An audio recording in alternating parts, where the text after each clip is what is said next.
Hey guys, I'm back from my vacation and have some comics to review, single issues. I got a lot more waiting for me. Those are the first ones that I read, mostly number ones, 2 DC Rebirth books. The rest is indie stuff, and yeah, the main theme for this video is probably how much do I understand when I'm reading a comic book. Nobody talks about it. I think there is a fine line you should walk, or you could walk as a creator, allowing your readers to know a little bit less than the characters in the book, or a little bit less than the author knows, obviously, or you just explain everything to them from the beginning so they're on par with either the protagonist or the narrator. And I'm not sure this is the difference between those techniques is what makes a comic more enjoyable than not.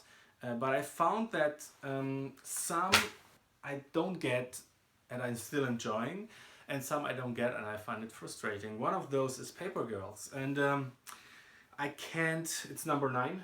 It's issue number 9. You know that I like this series and I still enjoy it, but it's getting more and more frustrating, and not because it's not well told. I think in a trade paperback format this will read much better, but I'm buying it in a monthly format, so why punish me for spending additional money on having it in a monthly format by not giving me just like a few sentences? What happened before? You have this on TV series which on which you have to wait 1 week, and you can't do it in a comic on which you have to wait sometimes a month or longer. I just don't understand it, and I think it's ignorant in a way, and it really gets to me because I'm frustrated by it, and I didn't want to grab out the last issue from the box and read it. Why should I do it? Just give me a few sentences, remind me what was going on. Paper Girls is a very I don't want to say messy comic, because I think the storytelling is very clever, but it has so many strains going on and parallel things, and people are in different versions of themselves at different ages and in different time zones, so it's really hard to wrap your head around this whole thing. And it's always action, always something is happening all the time, which I think is very good, but it's just not easy to understand, and I find it frustrating. So I will wait for the next issue, which will wrap up this arc, and then I will decide if I will stay with Paper Girls in this format.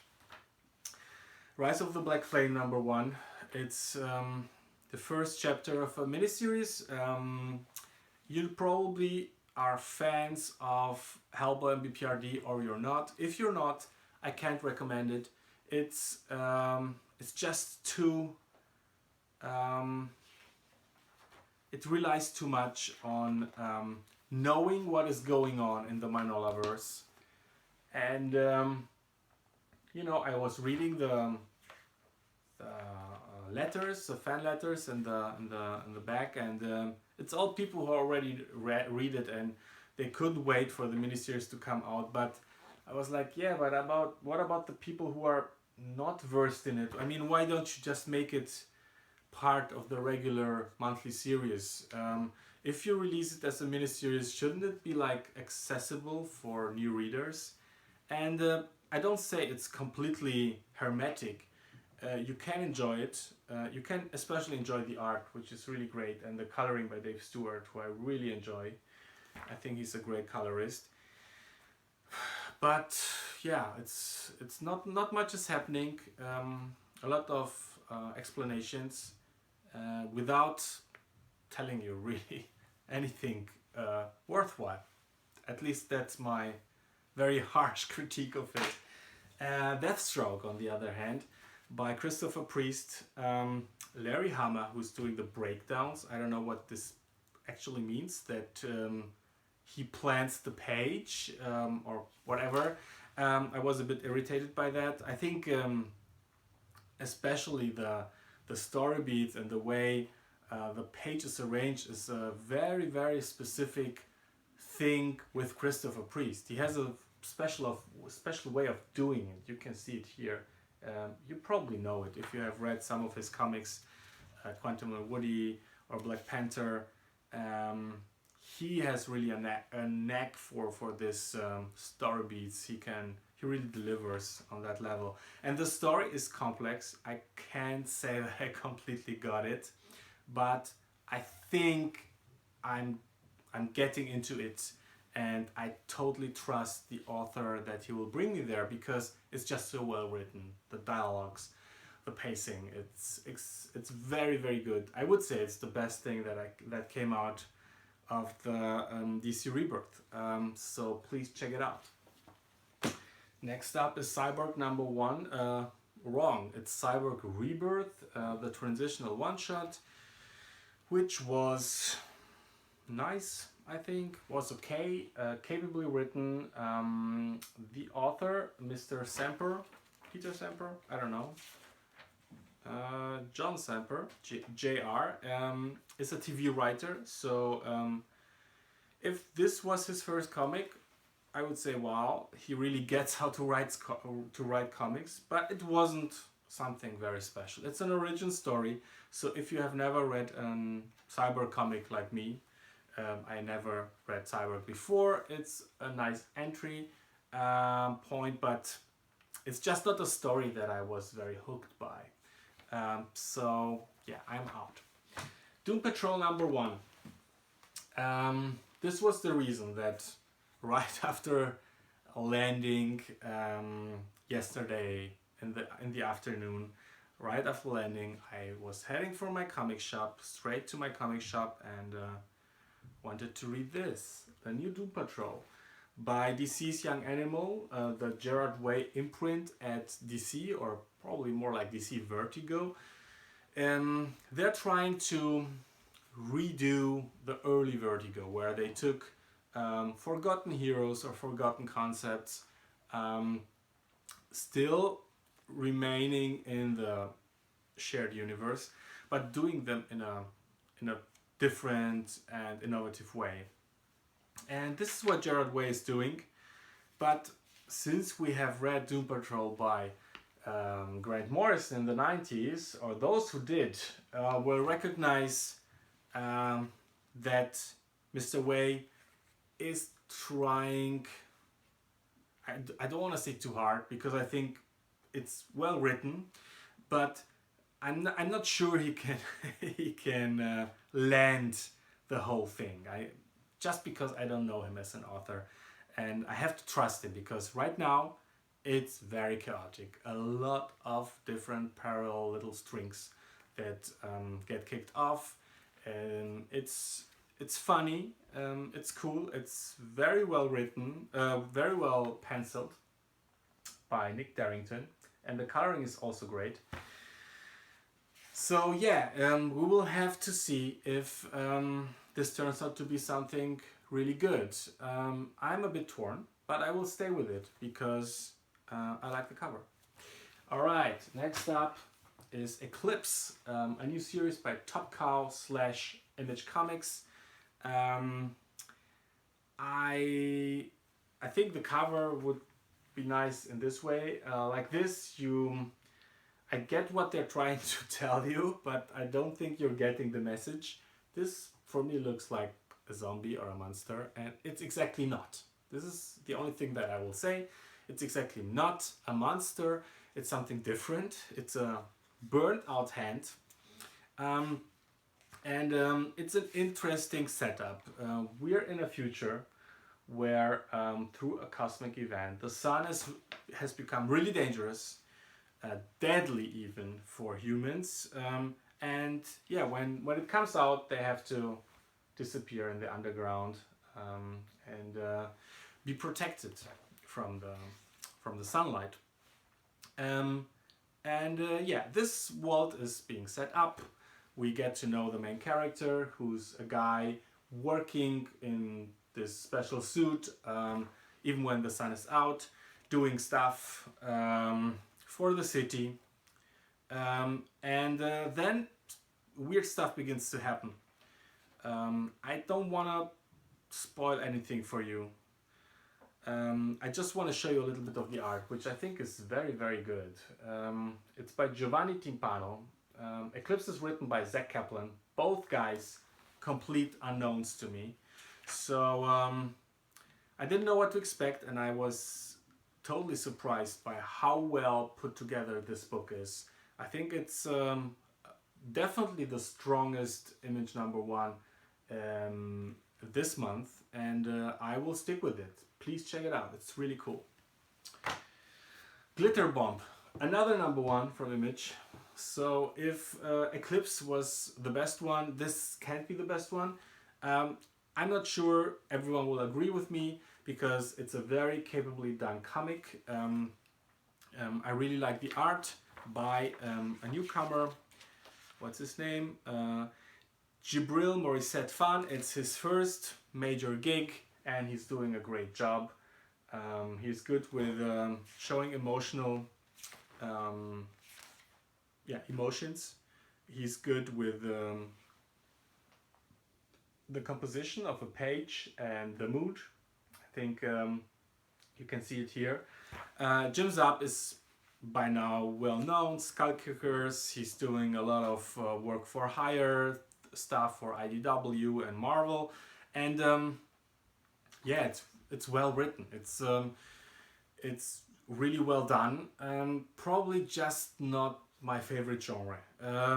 Having said that, there is a blurb from Karen Berger on the back page. Sharply written and drawn with deft insight into the trappings of celebrity culture, Glitterbomb just might be the ultimate Hollywood horror story. So if you're into horror stuff, monster stuff, demon stuff, check this out. It's really well written. Alright, The Forevers by Kurt Perez and Eric Pfeiffer. It's by Black Mask Comics, and you know, the cover is really fantastic. The art, I'm a bit torn. It's very... The photo referencing can be a bit too much. Look at this here. Looks like a photo. So... yeah, the art, I'm not sure. You can see it here, it's very overwritten. There's a lot of information, and it's not super interesting information. Nor are the dialogues. I'm sorry to say that. It's not a bad book. I think it's a great introduction issue. I also want to point out that those guys did everything right. Here you have your main characters, so you know who you're going to be with in this book, and you can sometimes, if you're not sure who's that, you can look it up. This is how you should do it. Make it easy for the reader. The story itself, it's a bit in the vein of, you know, I Know What You Did Last Summer. This kind of a band of people are bound to each other through a former event, and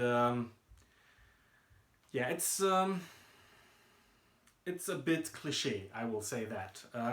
There was a line especially which I was like really irritated by, because someone says here something about $1,500 Yves Saint Laurent designer sunglasses, and I was like, I don't think so. And I looked it up, and yeah, the most expensive Yves Saint Laurent sunglasses are 350 euros, I think. Which of course is a minor detail, who cares? But it tells me that the author, doesn't really know this world he's talking about. Nor does he care to do a little bit of research. It might be a bit like assholey for me to put my finger on it, but yeah, it reads a bit like something that you've heard before or read before. It's not super special. Still, it's a cool indie book, and you can always check it out. It's just $4. Hadrian's Wall is a crime procedural in space. The beginning, I don't think I give too much away because it's just the first page. Could be something out of Gravity, you know. Bam! Wow, the art is really cool. It's really nice. It's painted and looks really cool. The story itself is, yeah, it's basically a noir playing happening on a space station. So it's a whodunit. It's a group of people and someone has done something, or all of them, we don't know. So it's very classical in that way, and even though the art is really nice and I think it's well written, it's a bit too classical for me. I'm just not into this kind of storytelling, so it's a pass for me.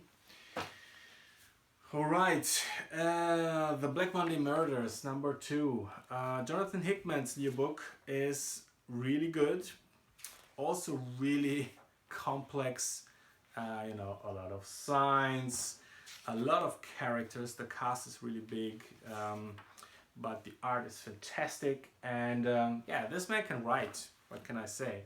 It reads a bit like a David Fincher, like when David Fincher would make a movie out of a Dan Brown book, you know, something like that. Maybe a little bit more intelligent than a Dan Brown book, frankly. And it's really good. I enjoyed very much. It's a $5 book, the only one that I would buy because I just don't want to spend so much on a single comic. But this one, you know, there are letters in it. It's packed with information and with great artwork, and it's like a great movie. Definitely check it out, it's really good. And lastly, Godzilla. Look at this beautiful cover. This is what made me buy a Godzilla comic. I never watched a Godzilla film, I think, not even from the new ones. But this art is so good. I didn't know the artist before. His name is, what is his name? Matt Frank. I think it's fantastic. It's a bit like Hokusai, you know, the famous Japanese artist from, I don't know, 300-400 years ago, I would guess. Yeah, it's the story is, yeah, it's happening in a few hundred years ago when Japan was attacked by the Mongols, they're saved by, surprise, surprise, Godzilla. How this happens I won't spoil, but it's not really the story that I care too much about. I was hooked by the artwork. It's fantastic. Will I continue reading it? I don't know, to be sincere, but I was surprised how entertaining a Godzilla comic can be, even if you don't really care about a sophisticated story or whatever, or you don't get it. It can be very entertaining, and so yeah, it's a recommendation for me. Thank you very much for watching. I'm a bit tired. I'm sorry, this was a little bit of a sleeping version of myself. I will be back with more stuff soon. I'm really happy that I will probably hit the 500th subscriber really soon, and I wanted to do something special, so there will be some announcement regarding that. There is a new format coming up, which will be teased soon, so stuff is happening. Stay tuned, and thanks for watching. See you the next time. Bye bye.